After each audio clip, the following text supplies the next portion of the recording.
নমস্কাৰ বন্ধুসকল, মই হিৰেণ। আজি আপোনালোকক এই ভিডিঅ'টোৰ জৰিয়তে এই 2024 বৰ্ষৰ জুলাই মাহটোত এই 3টা ৰাশিৰ সম্পূৰ্ণ ফলাফল আপোনালোকক এই ভিডিঅ'টোৰ জৰিয়তে আগবঢ়াই হৈছে। প্ৰথমে মোৰ চেনেলটো আপোনালোকে ছাবস্ক্ৰাইব কৰি ল'ব, যাতে মোৰ কিছু ভিডিঅ'বিলাক আপোনালোকে সহজে লাভ কৰিব পাৰে। লগতে মোৰ ভিডিঅ' যদি ভাল লাগে তেন্তে লাইক আৰু শ্বেয়াৰ কৰিব, কমেণ্ট কৰি আপোনালোকৰ মনোভাৱ প্ৰকাশ কৰিব। এতিয়া হওক মূল বিষয়লৈ। মেষ ৰাশিৰ ব্যক্তিসকলৰ এই জুলাই মাহটোত তেওঁলোকৰ পাৰিবাৰিক জীৱনৰ ক্ষেত্ৰত এনেধৰণৰ। এই মাহত আপোনাৰ দেউতাকৰ স্বাস্থ্যৰ বিশেষ যত্ন লওক, কাৰণ আপোনাৰ দেউতাকৰ কিবা বেমাৰত ভুগি থকাৰ সম্ভাৱনা অত্যন্ত প্ৰবল আছে। যদি তেওঁলোকে কামৰ বাবে ওলাই যায় তেন্তে তেওঁলোকক সৰ্বোচ্চ যত্ন ল'বলৈ চেষ্টা কৰক। ঘৰত কোনো সমস্যা নাথাকিব আৰু সকলোৱে ইজনে সিজনৰ প্ৰতি ভাতৃত্ববোধ গঢ়ি তুলিব।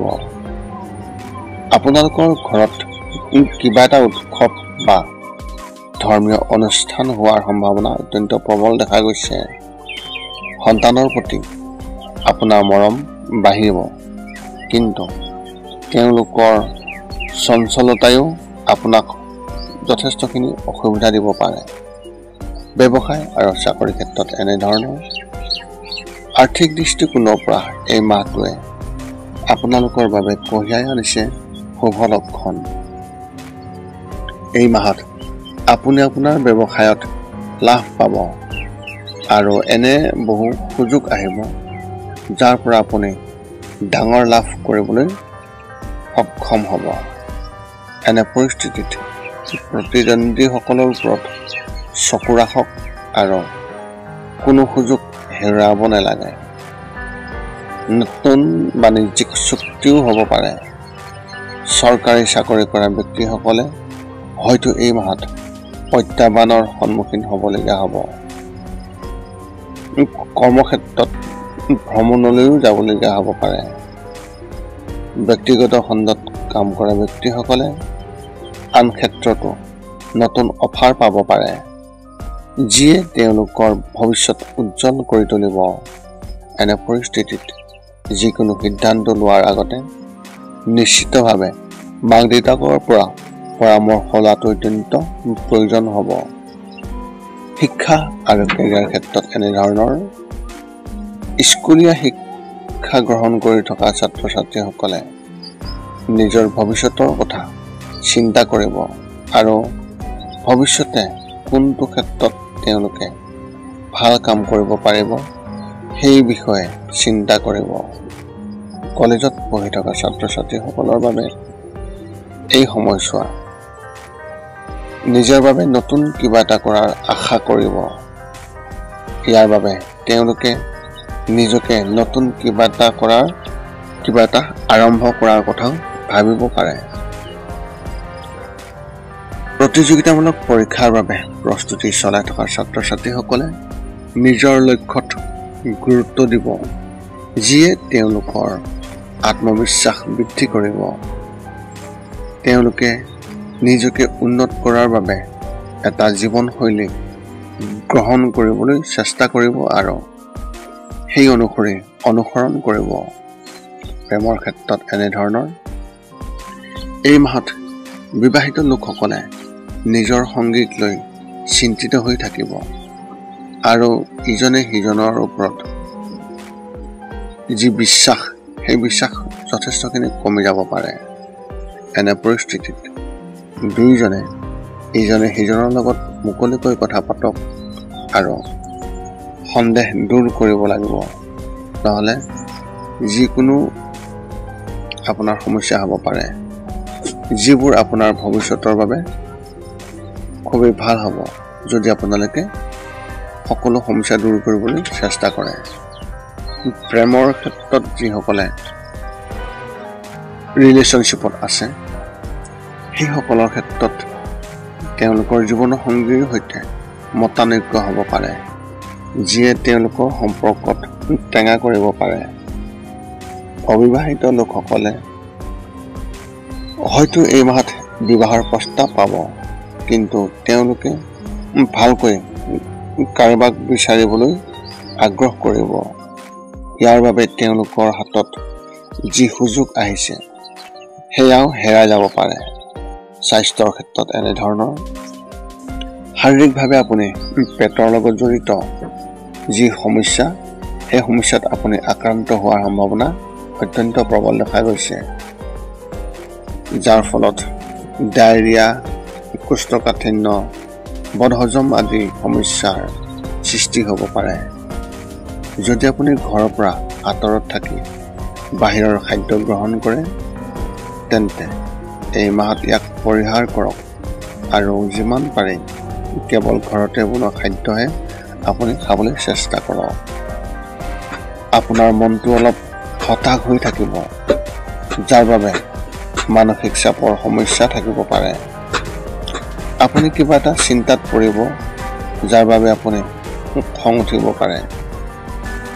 আপোনালোকৰ এই মাহত শুভ সংখ্যা হিচাপে 3 আৰু শুভ ৰং হিচাপে আপুনি এই মাহত গোলাপী ৰং ব্যৱহাৰ কৰিব পাৰে। এই আছিলে মেষ ৰাশিৰ ব্যক্তিসকলৰ জুলাই মাহটোৰ সম্পূৰ্ণ ফলাফল। বৃষ ৰাশিৰ ব্যক্তিসকলৰ এই জুলাই মাহটোত এওঁলোকৰ পাৰিবাৰিক জীৱনৰ ক্ষেত্ৰত এনেধৰণৰ কোনো এটা বিষয়ক লৈ আপোনালোকৰ পৰিয়ালত কাজিয়া হ'ব পাৰে, যাৰ বাবে ঘৰৰ পৰিৱেশ উত্তেজনাপূৰ্ণ হৈ থাকিব। সম্পত্তিৰ সন্দৰ্ভতো বিবাদৰ সম্ভাৱনা আছে। এই মাহত মংগল গ্ৰহ আপোনাৰ পৰিয়ালৰ ওপৰত গধুৰ হৈ পৰিব, যাৰ ফলত সকলো সদস্যৰ মাজত সম্পৰ্কত বিভাজন হ'ব পাৰে। এনে পৰিস্থিতিত ধৈৰ্য ধৰি নিজৰ শব্দবোৰ ভালদৰে বাছি লওক, নহ'লে আপোনাৰ পৰিয়ালৰ ক্ষেত্ৰত কিছু অসুবিধা হ'ব। পৰিয়ালৰ পৰা কোনো বিপদ ৰোধ কৰিবলৈ ভগৱান শ্ৰীৰাম আৰু হনুমানৰ নাম কীৰ্তন কৰক। ইয়াৰ বাবে হনুমান মন্দিৰলৈ আহি বা ঘৰতে কমেও 3 বাৰ হনুমান চালিচা পাঠ কৰিব লাগিব। ব্যৱসায় আৰু চাকৰিৰ ক্ষেত্ৰত এনেধৰণৰ এই মাহটো আপোনাৰ বাবে ধন আৰু আৰ্থিক বিষয়ত অতি শুভ লক্ষণ দেখা গৈছে। ব্যৱসায় ক্ষেত্ৰত বহুতো নতুন সুযোগ আহিব, যিয়ে খুবেই ভাল লাভৰ ফল দিব পাৰে। এনে পৰিস্থিতিত ৰাজহুৱা স্থানত কোনো কথা কোৱাৰ পৰা বিৰত থাকক আৰু আপোনাৰ ইগোক আধিপত্য বিস্তাৰ কৰিবলৈ নিদিব। চৰকাৰী খণ্ডত কাম কৰা ব্যক্তিসকলৰ ক্ষেত্ৰত নিজৰ ঊৰ্ধ্বতৰ বিষয়ৰ পৰা সম্পূৰ্ণ সমৰ্থন লাভ পাব আৰু আপোনাৰ কামত তেওঁলোক সন্তুষ্ট হ'ব। ব্যক্তিগত খণ্ডত কাম কৰা ব্যক্তিসকলৰ ক্ষেত্ৰত নিজৰ কামৰ সমান্তৰালকৈ আন অঞ্চলৰ পৰা ধন উপাৰ্জন কৰাত মনোনিৱেশ কৰাৰ পাছত ইয়াত আপুনি যথেষ্ট লাভ পাব, কিন্তু আপুনি ইয়াত যথেষ্ট প্ৰচেষ্টা চলাব লাগিব। শিক্ষা আৰু ক্ৰীড়াৰ ক্ষেত্ৰত এনেধৰণৰ এই মাহত ছাত্ৰ ছাত্ৰীসকলৰে খুবেই ভাল ফলাফল পাব, যিয়ে তেওঁলোকৰ মন সুখী কৰি ৰাখিব। আপোনাৰ শিক্ষকসকলৰ পৰাও উৎসাহ পাব, যিয়ে আপোনাৰ আত্মবিশ্বাস বৃদ্ধি কৰিব। কলেজত অধ্যয়ন কৰি থকা ছাত্ৰ ছাত্ৰীসকলৰ ক্ষেত্ৰত নিজৰ বাবে নতুন মাত্ৰা প্ৰতিষ্ঠা কৰিব, যাৰ বাবে তেওঁলোকৰ জ্ঞানৰ অভাৱনীয় বৃদ্ধি হ'ব। প্ৰতিযোগিতামূলক পৰীক্ষাৰ বাবে প্ৰস্তুতি চলাই থকা ছাত্ৰ ছাত্ৰীসকলে হয়তো এই মাহত হতাশ হৈ থাকিব পাৰে। গতিকে ধৈৰ্যৰে কাম কৰক আৰু আপোনাৰ অনুশীলন অব্যাহত ৰাখক, যিটো ভৱিষ্যতে আপোনাৰ বাবে অতি সহায়ক হ'ব। প্ৰেমৰ ক্ষেত্ৰত এনেধৰণৰ এই মাহত প্ৰেম জীৱনত মধুৰ হৈ থাকিব আৰু দুয়োৰে মাজত পাৰস্পৰিক সম্পৰ্ক অধিক মজবুত হৈ পৰিব। আপোনাৰ সংগীয়ে আপোনাৰ বাবে নতুন কিবা এটা চেষ্টা কৰিব যিয়ে আপোনাক সুখী কৰিব। এনে পৰিস্থিতিত আপুনিও তেওঁলোকৰ বাবে বিশেষ কিবা এটা কৰিবলৈ চেষ্টা কৰা উচিত। বিবাহিত লোকসকলে হয়তো এই মাহত প্ৰতিটো ক্ষেত্ৰতে তেওঁলোকৰ সংগীৰ পৰা সম্পূৰ্ণ সহায় লাভ কৰিব। যিসকলে বিবাহ পাশত আবদ্ধ হোৱা নাই সেইসকলৰ বাবে এই মাহটো ভাল লক্ষণ কঢ়িয়াই আনিছে। কোনোবাই হয়তো গোপনে আপোনাৰ প্ৰতি আকৰ্ষিত হ'ব, কিন্তু তেওঁলোকে আপোনাক নক'ব। স্বাস্থ্যৰ ক্ষেত্ৰত এনেধৰণৰ এই মাহত আপুনি চৰ্দি আৰু কাহত ভুগিব পাৰে, যাৰ বাবে আপুনি দুৰ্বল অনুভৱ কৰিব। আপোনাৰ স্বাস্থ্য অলপ দুৰ্বল হ'ব, যাৰ বাবে আপুনিও মানসিকভাৱে বিকাশগ্ৰস্ত হৈ থাকিব পাৰে। এনে পৰিস্থিতিত খাদ্যাভ্যাসৰ যত্ন লওক আৰু উপযুক্ত সময়ত খাদ্য গ্ৰহণ কৰক। এই মাহটো বতৰ পৰিৱৰ্তনৰ সময় আৰু বাৰিষা আৰম্ভ হোৱাৰ সময়। এনে পৰিস্থিতিত সাৱধান হওক আৰু ঘৰতে বনোৱা খাদ্যহে আপুনি খাবলৈ চেষ্টা কৰক। আপোনাৰ এই মাহত শুভ সংখ্যা হিচাপে 6 আৰু শুভ ৰং হিচাপে আপুনি এই মাহত হালধীয়া ৰং ব্যৱহাৰ কৰিব পাৰে। এই আছিলে বৃষ ৰাশি ব্যক্তিসকলৰ জুলাই মাহটোৰ সম্পূৰ্ণ ফলাফল। মিথুন ৰাশি ব্যক্তিসকলৰ এই জুলাই মাহটোত এওঁলোকৰ পাৰিবাৰিক জীৱনৰ ক্ষেত্ৰত এনেধৰণৰ এই মাহত আপোনাৰ পৰিয়ালত বহু গুৰুত্বপূৰ্ণ বিষয়ত এক আলোচনা হোৱাৰ সম্ভাৱনা অত্যন্ত প্ৰবল দেখা গৈছে, য'ত সকলোৱে নিজৰ নিজৰ মতামত দাঙি ধৰিব। এনে পৰিস্থিতিত আপুনিও ইয়াত সক্ৰিয়ভাৱে অংশগ্ৰহণ কৰিব লাগিব আৰু কাৰো প্ৰতি তিক্ত অনুভৱ নকৰিব। আপুনি নতুন ঘৰ কিনাৰ কথাও বিবেচনা কৰিব পাৰে বা আপোনাৰ বৰ্তমানৰ ঘৰটোত কিছু পৰিৱৰ্তনৰ কথাও আপুনি ভাবিব পাৰে। ঘৰৰ সকলো সদস্যই আপোনাৰ লগত সুখী হ'ব আৰু পাৰস্পৰিক ভাতৃত্ববোধ বৃদ্ধি পাব। এই সময়ছোৱাত পৰিয়ালৰ যিকোনো সদস্যৰ স্বাস্থ্য দুৰ্বল হৈ থাকিব পাৰে, যাৰ বাবে চিন্তাৰ সৃষ্টি হ'ব।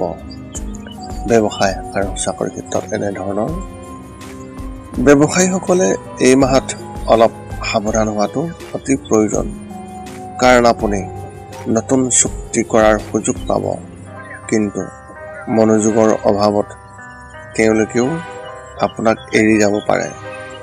এনে পৰিস্থিতিত আপোনাৰ ব্যৱসায়ৰ প্ৰতি সঠিক মনোযোগ দিয়ক, যাতে কোনো সুযোগ হেৰুৱাব নালাগে।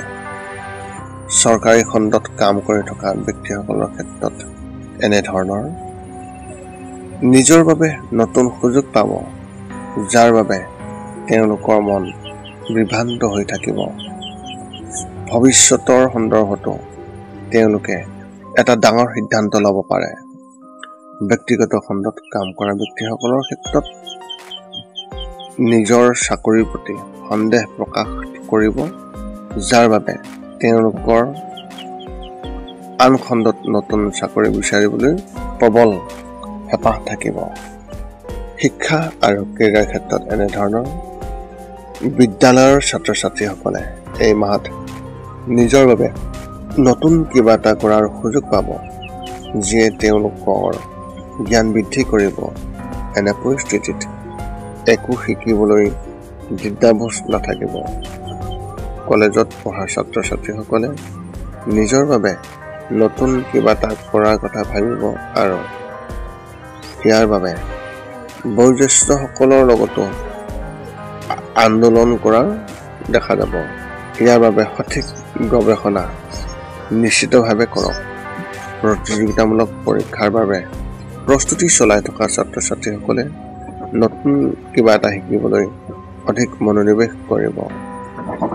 সহপাঠীয়ে তেওঁলোকক সঠিকভাৱে পথ প্ৰদৰ্শন কৰিব, যদিও এওঁলোকৰ মন বহু কথাত আবদ্ধ হৈ থাকিব পাৰে। প্ৰেমৰ ক্ষেত্ৰত এনেধৰণৰ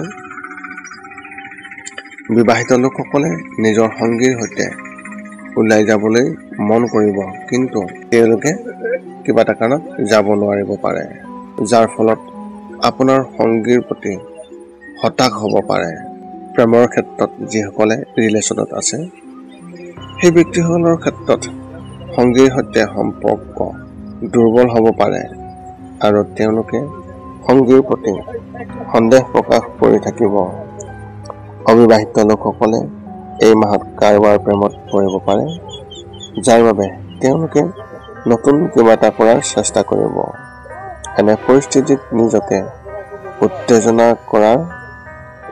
উত্তেজিত কৰাৰ পৰা বিৰত থাকক আৰু কোনো কাম অতিমাত্ৰা নকৰিব।